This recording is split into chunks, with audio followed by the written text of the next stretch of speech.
சாய் பக்தர்களுக்கு என் அன்பு வணக்கங்கள். ஓம் சாயரம். என் அன்பு குழந்தையே, நீ மனதிற்குள் ஒரு விஷயத்தை வைத்துக்கொண்டு இந்த விஷயம் நடக்குமா நடக்காதா என்று குழம்பி தவித்து கொண்டிருக்கிறாய்.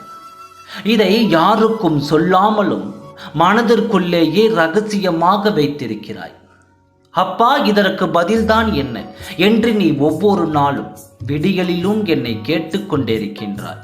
என் குழந்தையே, இந்த உலகத்தில் மனிதர்களாலும் காலத்தாலும் உன்னை சுற்றி பல மாய வலைகள் நடந்து கொண்டே இருக்கிறது.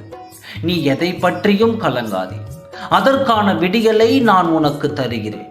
விடியலில் உனக்கான மகிழ்ச்சி காத்து கொண்டிருக்கிறது.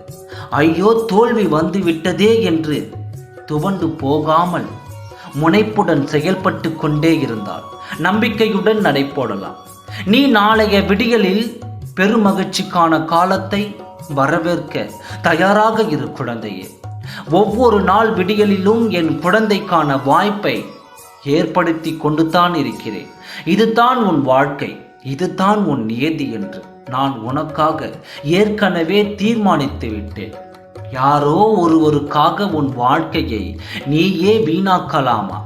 அவர்கள் அப்படி சொல்லிவிட்டார்களே, இவர்கள் இப்படி சொல்லிவிட்டார்களே என்று நீ காதில் வாங்கிக் கொள்ளாதே. நீ உன்னுடைய செயலில் முனைப்புடன் இருந்தால் வெற்றி பெறுவது நீ மட்டும்தான். நீ உன் வாழ்க்கை பயணத்தில் உனக்கான பாதையை தேர்ந்தெடுத்து விட்டாய். அந்த பாதையை அடையும் வரை உன் காதை மூடிக்கொள். பல விமர்சனங்கள் உன்னை என்ன செய்யலாம் என்று செய்து கொண்டிருக்கிறது. விமர்சனங்களுக்கு பதில் சொல்லிக் கொண்டு இருந்தால் நீ அந்த இடத்தில்தான் நிற்க வேண்டியதாக இருக்கும்.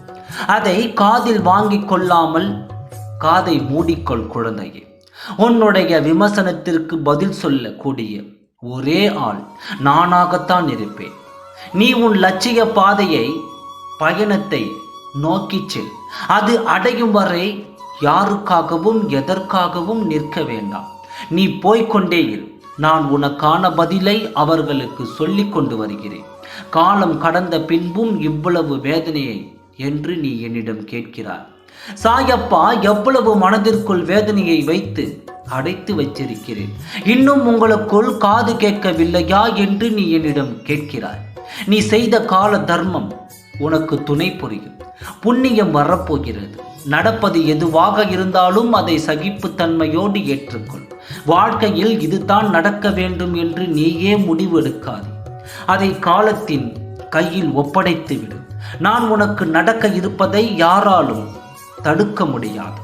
உனக்கு தருவதை உனக்கு நான் தான் தருவேன். அதை மற்றவர்கள் கையில் கொடுக்க மாட்டேன். நம்பிக்கையோடு இரு. ஓம் சாய்ராம்.